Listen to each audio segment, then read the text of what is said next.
Assalamualaikum warahmatullahi wabarakatuh. Halo guys, perkenalkan nama saya Salsa Billy. Saya dari kelas 2P Manajemen SDM yang ber-NTM 12102020659. Saya dari Fakultas Ekonomi dan Bisnis Universitas Swadaya Gunung Jati Cirebon.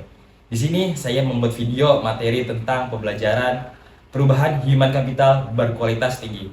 Yuk, tanpa berlama-lama langsung saja ke video pembahasan.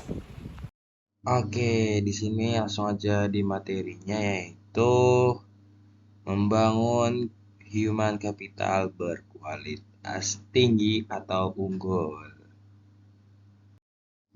Oke, selanjutnya ada human capital dan manajemen. Di poin pertama ada SDM, di poin kedua ada SDM unggul, di poin ketiga ada investasi pendidikan untuk SDM unggul, di poin keempat ada variabel penting SDM, di poin kelima ada pentingnya manajemen SDM, di poin keenam ada penekanan kualitas SDM, dan yang terakhir ada kebutuhan SDM di Indonesia. Selanjutnya langsung aja ke penjelasan dari poin-poinnya, yaitu yang pertama ada SDM. SDM ialah sejarah peradaban manusia membuktikan bahwa manusia mampu menciptakan jauh lebih banyak informasi dari yang diserap oleh manusia itu sendiri dan dapat mempercepat perubahan jauh lebih cepat dari manusia yang mengikutinya. Manusia seperti ini adalah manusia yang memiliki keterampilan, kompetensi, dan pengetahuan yang diperolehnya melalui pengalaman belajar. Yang selanjutnya penjelasan dari SDM unggul, yaitu jika suatu bangsa ingin maju dan sejahtera, maka bangsa itu memprioritaskan investasi pembangunan SDM untuk mencapai tingkat nilai yang tinggi dan tersedianya SDM yang unggul.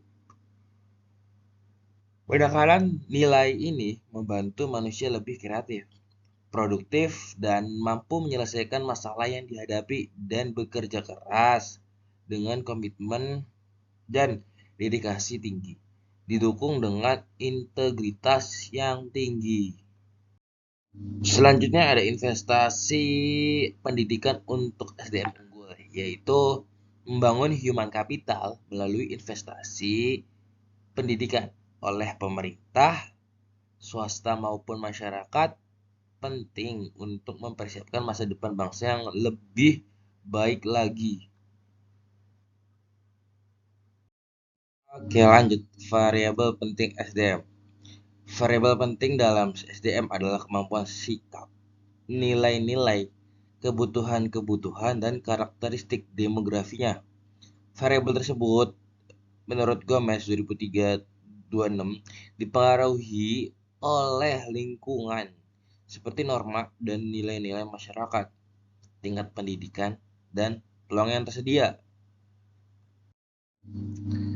Lanjut, pentingnya manajemen SDM, yaitu sifat SDM melalui berkembang dinamis baik jumlah maupun mutunya, maka untuk memperoleh keseimbangan antara SDM yang tersedia dengan tingkat perkembangan ekonomi pada tahap tertentu diperlukan manajemen SDM yang tepat pada tingkat nasional dan daerah. Poin selanjutnya ada penekanan kualitas SDM, yaitu yang pertama ada kualitas spiritual, meliputi aspek iman, takwa, dan moral. Yang kedua ada kualitas masyarakat dan berbangsa, termasuk kesetiakawanan, sosial, rasa tanggung jawab, dan disiplin sosial. Yang ketiga ada kualitas kekarya yang meliputi A. Faktor pribadi, yaitu kecerdasan, pengetahuan, keterampilan, dan mandiri. B. Faktor lingkungan dalam organisasi seperti situasi kerja dan kepemimpinan. C. Faktor luar organisasi seperti memahami nilai-nilai sosial dan ekonomi. Lanjut, kebutuhan SDM di Indonesia, yaitu dari pandangan di atas ditegaskan SDM yang diperlukan Indonesia adalah orang yang cakap, dapat dipercaya, memiliki motivasi tinggi, memiliki kemampuan dan kecakapan, meningkatkan iklim hubungan yang produktif, dan mengembangkan iklim bersama tim yang solid. Yang terakhir ada human capital dan manajemen SDM. Human capital manajemen oleh Gasperes 2012 dikenal juga sebagai manajemen talenta, yaitu suatu SDM yang terkait dengan proses pengembangan SDM dan memperkuat kedudukannya dalam suatu lembaga. Memelihara dan mengembangkan SDM yang menarik sebanyak mungkin. SDM memiliki kompetensi, komitmen, dan karakter agar organisasi menjadi lebih baik atau berkualitas. Dalam menyiapkan SDM yang berkualitas, manajer dalam seluruh hierarki organisasi bertindak sebagai perencana, pengorganisasi, pengarah, pemotivasi, dan pengendali.